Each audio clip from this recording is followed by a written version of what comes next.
Y'all, it's your girl Darcy. I'm holding down the fort in the ergonomics world with this data. And this article is getting into some of the nitty gritty that I have to expose to you if you are working with this population, whether you do ergonomics assessments or you're in the clinic, because there's some things that we really got to talk about.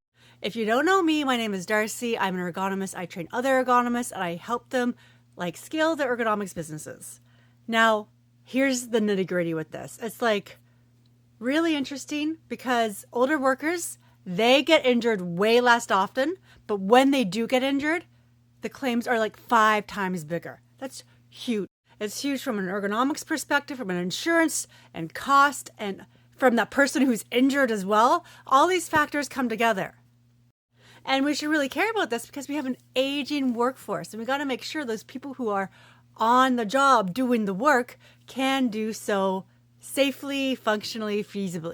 So with this tip, I'm going to give you 3 actual tips that you can apply if you are working with this population and you want to ensure that they don't fall into this trap.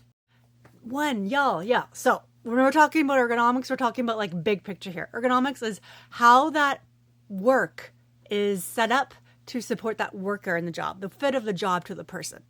And here's the thing, with aging, certain things just change, whether it's vision or strength, reaction time, balance.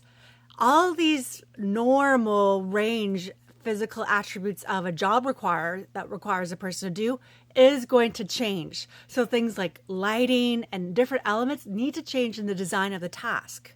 And they need to reflect who's doing that job. So if there's an area where someone that has the various benefits that seniority can bring to a job, really knows the job really well, absolutely crushing it, but there's these physical elements that need to be just really looked at, then this is something that works really well and prevent that injury from happening in the first place. That's huge.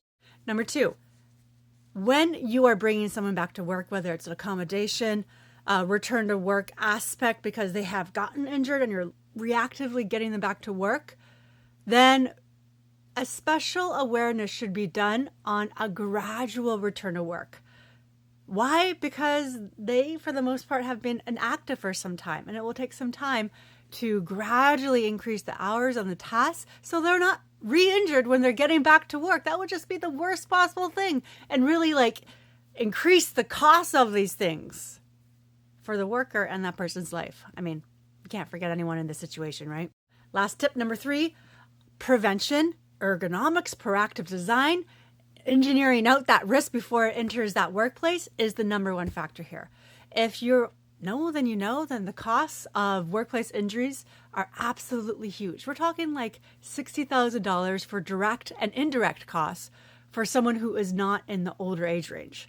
Can you imagine what the costs are for this? So employers, if you're working as a clinician, ergonomist, this should be something that you are looking at right now so you can help your community and your cities with remaining profitable. Because let's face it, these injuries are expensive and it can be detrimental to someone's life too.